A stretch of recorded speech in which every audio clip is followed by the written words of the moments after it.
வாக்குத்தத்தம் உன்னுடையது. வேதத்தை வாசித்துப் பார். தேவனின் பெயர்களில் ஒன்று கன்மலை. ஜெனிப்பித்த கன்மலை, நிகரில்லாத கன்மலை, நம்பின கன்மலை, ரட்சிப்பின் கன்மலை என்று பல பெயர்கள் கொடுக்கப்பட்டுள்ளதை காணலாம். இந்த கன்மலை உன்னை பாதுகாக்கும் கன்மலையாக, உன்னை ரட்சிக்கிற கன்மலையாக, உன் தேவைகளை சந்திக்கும் கன்மலையாக இருக்கிறது.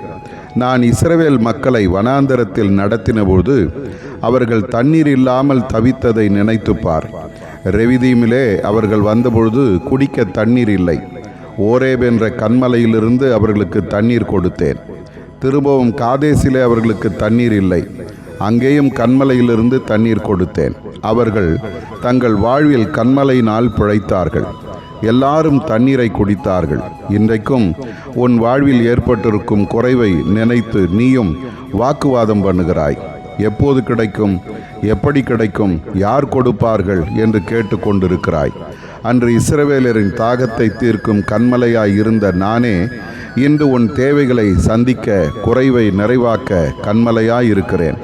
பவுல் சொல்லுகிறது போல அந்த கன்மலை கிறிஸ்துவே. நான் உன்னோடு வருகிறேன். உன் தேவைகளை அறிந்திருக்கிறேன். உன் அங்கலாய்ப்பை பார்த்திருக்கிறேன். ஆகாரின் கண்களை திறந்து நீரூற்றை காணச் செய்தவர் நான் அல்லவா?